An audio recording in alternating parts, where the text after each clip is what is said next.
లోక్సభ ఎన్నికల నేపథ్యంలో తెలంగాణలో రాజకీయ వేడి రాజుకుంటోంది.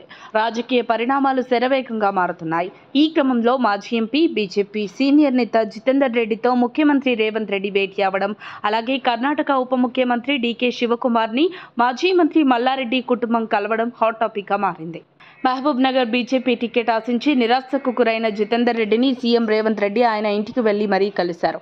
అలాగే జితేందర్ రెడ్డి కాంగ్రెస్ కండువా కప్పుకుంటే మల్కాజ్గిరి లోక్సభ టికెట్ ఇస్తామని ప్రతిపాదించినట్లు ప్రచారం సాగింది. ఇందుకు జితేందర్ రెడ్డి సానుకూలంగా స్పందించలేదని, కొంత సమయం కావాలని సీఎంకు తెలిపినట్లు వార్తలు వచ్చాయి. అయితే జితేందర్ రెడ్డి కాంగ్రెస్ పార్టీలో చేరడం దాదాపు ఖరారైనట్లే అని తాజాగా వార్తలు వినిపిస్తున్నాయి. సీఎంతో జరిగిన చర్చలు సఫలం కావడంతో జితేందర్ రెడ్డి కాంగ్రెస్ పార్టీలో చేరడానికి సుముఖతను వ్యక్తం చేసినట్లు తెలిసింది.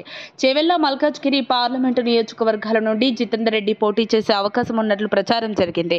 కానీ ఆ నియోజకవర్గాలలో అభ్యర్థుల ఎంపిక దాదాపు ఖరారైన నేపథ్యంలో జితేందర్ రెడ్డికి ఢిల్లీ స్థాయిలోనే ప్రత్యేక హోదాను కల్పించేందుకు ముఖ్యమంత్రి రేవంత్ నిర్ణయించినట్లు తెలుస్తోంది. ఢిల్లీలో అధికార ప్రతినిధి పదవికి డాక్టర్ మల్లు రవి ఇటీవల రాజీనామా చేసిన నేపథ్యంలో ఆ స్థానంలో జితేందర్ రెడ్డిని నియమించనున్నట్లు తెలుస్తోంది. ఈ ప్రక్రియ అంతా 2-3 రోజుల్లో పూర్తి కానున్నట్లు సమాచారం. మల్లు రవికి నాగర్ కర్నూల్ టికెట్ దక్కితే జితేందర్ రెడ్డికి ఢిల్లీలో అధికార ప్రతినిధి పదవి దక్కే అవకాశం ఉంది. నాగర్ కర్నూల్ సీటు విషయంలో మల్లు రవి సంపత్ కుమార్తో పోటీ పడుతున్నారు. సంపత్కి టికెట్ ఇచ్చి మల్లు రవిని అదే పదవిలో కొనసాగించే ఛాన్స్ కూడా ఉందని అంటున్నారు. అదే జరిగితే జితేందర్ రెడ్డికి మరో పదవి ఇవ్వచ్చు. దీనిపై త్వరలో క్లారిటీ వచ్చే ఛాన్స్ ఉంది. మరిన్ని అప్డేట్స్ కోసం మా కాయ్ టీవీని సబ్స్క్రైబ్ చేసుకోండి. మా వీడియో కనుక మీకు నచ్చినట్లయితే లైక్ చేయండి, షేర్ చేయండి. మీ విలువైన అభిప్రాయాలను కామెంట్ బాక్స్లో తెలియజేయండి.